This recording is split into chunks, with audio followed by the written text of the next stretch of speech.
राधे राधे मेरे प्यारे भाइयों बहनों माताओं व बंधुओं।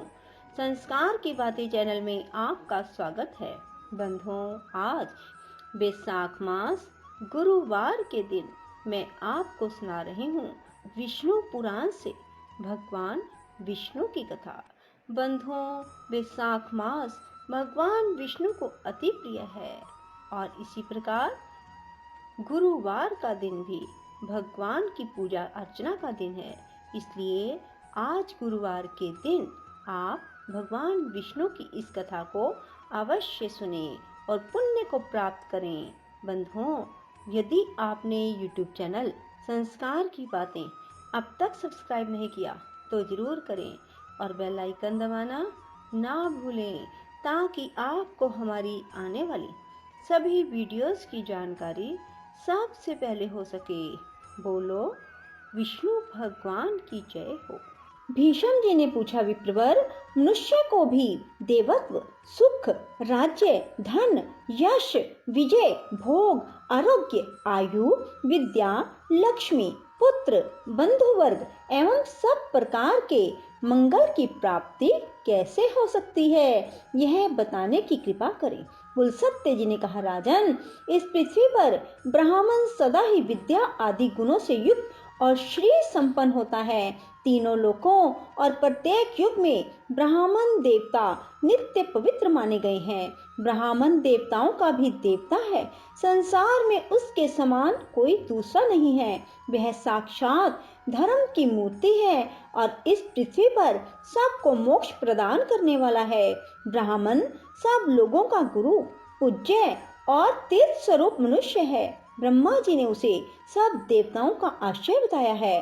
पूर्व काल में नारद जी ने इसी विषय को ब्रह्मा जी से इस प्रकार पूछा था, ब्राह्मण किसकी पूजा करने पर भगवान लक्ष्मीपति प्रसन्न होते हैं? ब्रह्मा जी बोले, जिस पर ब्राह्मण प्रसन्न होते हैं उस पर भगवान विष्णु भी प्रसन्न हो जाते हैं। अतः ब्राह्मण की सेवा करने वाला मनुष्य पर ब्रह्म परमात्मा को प्राप्त होता है। ब्राह्मण के शरीर में सदा ही श्री विष्णु का निवास है, जो दान, मान और सेवा आदि के द्वारा प्रतिदिन ब्राह्मणों की पूजा करता है। उसके द्वारा मानो शास्त्रीय विधि के अनुसार उत्तम दक्षिणा से युक्त 100 यज्ञों का अनुष्ठान हो जाता है। जिसके घर पर आया हुआ विद्वान ब्राह्मण निराश नहीं लौटता, उसके संपूर्ण पापों का नाश हो जाता है। वह अक्षय स्वर्ग को प्राप्त होता है। पवित्र देश काल में सुपात्र ब्राह्मण को जो धन दान किया जाता है उसे अक्षय जानना चाहिए। वह जन्म जन्मांतरों में भी फल देता रहता है। ब्राह्मणों की पूजा करने वाला मनुष्य कभी दरिद्र, दुखी और रोगी नहीं होता।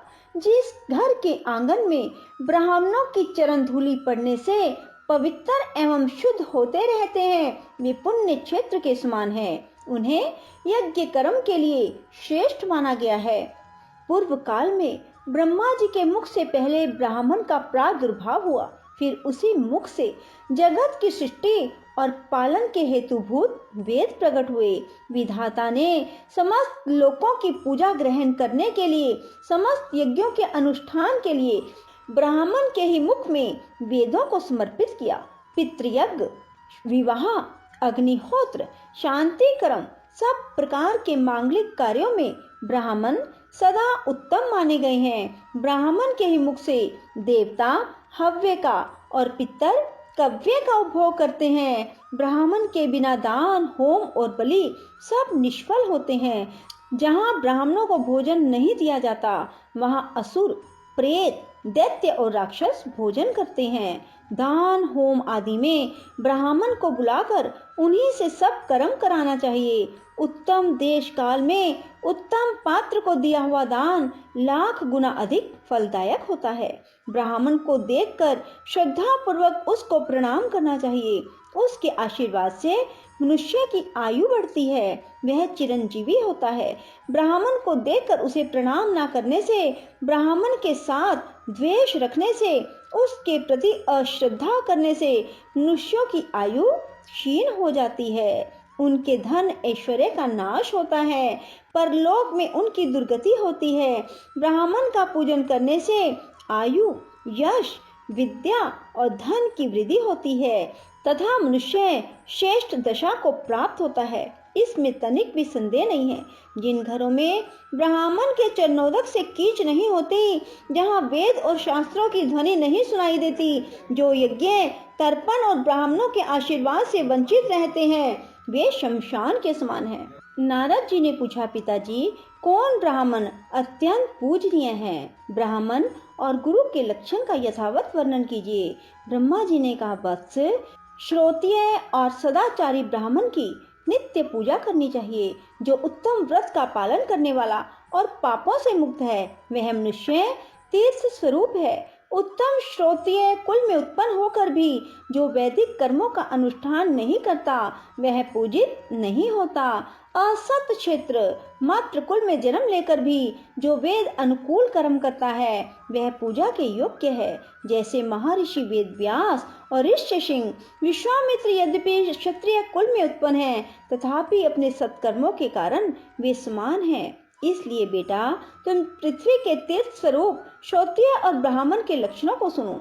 इनके सुनने से सब पापों का नाश होता है। ब्राह्मण के बालक को जन्म से ब्राह्मण समझना चाहिए। संस्कारों से उसकी द्विज संज्ञा होती है। विद्या पढ़ने से वह विप्र नाम धारण करता है। इस प्रकार जन्म, संस्कार और विद्या, इन तीनों से युक्त होना क्षत्रिय का लक्षण है। जो विद्या, मंत्र, वेदों से शुद्ध होकर तीर्थ स्नान आदि के कारण भी पवित्र हो गया है, वह ब्राह्मण परम पूजनीय माना गया है। जो सदा भगवान श्री नारायण में भक्ति रखता है, जिसका अंतःकरण शुद्ध है, जिसने अपनी इंद्रियों और क्रोध को जीत लिया है, जो सब लोगों के प्रति समान भाव रखता है, जिसके हृदय में गुरु, देवता, अतिथि के प्रति भक्ति है, जो माता पिता की सेवा में लगा रहता है, जिसका मन प्राय स्त्री में कभी सुख का अनुभव नहीं करता, जो सदा पुराणों की कथा कहता है और धार्मिक उपाख्यानों का प्रसार करता है, उस ब्राह्मण के दर्शन से प्रतिदिन अश्वमेध आदि यज्ञों का फल प्राप्त होता है। जो प्रतिदिन स्नान, ब्राह्मणों का पूजन, नाना प्रकार के व्रतों का अनुष्ठान करने से पवित्र हो गया है, जो गंगा जी के जल का सेवन करता है, उसके साथ वार्तालाप करने से ही उत्तम गति की प्राप्ति होती है। जो शत्रु और मित्र दोनों के प्रति दया भाव रखता है, सब लोगों के साथ समता का बर्ताव करता है, दूसरे का धन जंगल में पड़ा हुआ तिनका भी नहीं चुराता, काम और क्रोध आदि दोषों से मुक्त है, जो इंद्रियों के वश में नहीं होता, यजुर्वेद में वर्णित चतुर्वेदमयी शुद्ध 24 अक्षरों से युक्त त्रिपदा गायत्री का प्रतिदिन जप करता है, उसके भेदों को जानता है, वह ब्रह्म पद को प्राप्त होता है। पिताजी, गायत्री का क्या लक्षण है? उसके प्रत्येक अक्षर में कौन सा गुण है? उसकी कुक्षी, चरण, गोत्र का क्या निर्णय है? इस बात को स्पष्ट रूप से बताइए। ब्रह्मा जी बोले, वत्स, गायत्री मंत्र का छंद गायत्री और देवता सविता निश्चित किए गए हैं। गायत्री देवी का वर्ण शुक्ल, मुख अग्नि और ऋषि विश्वामित्र है। ब्रह्मा जी उनके मस्तक स्थानीय है, उनकी शिखा रुद्र और हृदय श्री विष्णु है। उनका उपनयन कर्म में विनियोग होता है। गायत्री देवी सांख्यायन गोत्र में उत्पन्न हुई है। तीनों लोक उनके 3 चरण हैं। पृथ्वी उनके उदर में स्थित है। पैर से लेकर मस्तक तक शरीर के 24 स्थानों में गायत्री के 24 अक्षरों का न्यास करके द्विज ब्रह्मलोक को प्राप्त होता है। प्रत्येक अक्षर के देवता का ज्ञान प्राप्त करने से विष्णु का सायुज्य मिलता है। अब मैं गायत्री का दूसरा निश्चित लक्षण बताता हूँ। वह 18 अक्षरों का यजुर मंत्र है। अग्नि शब्द से उसका आरंभ होता है, स्वाहा से हकार पर उसकी समाप्ति। जल में खड़ा होकर इस मंत्र का 100 बार जप करना चाहिए। इससे करोड़ों पातक और उपपातक नष्ट हो जाते हैं। जप करने वाला पुरुष ब्रह्म हत्या आदि पापों से मुक्त होकर मेरे लोक को प्राप्त होता है। बोलो विष्णु भगवान की जय हो। राधे राधे। जय श्री कृष्णा। बंधुओं, यदि आपको हमारी वीडियो पसंद आए तो इसे लाइक करें और शेयर भी जरूर करें। धन्यवाद।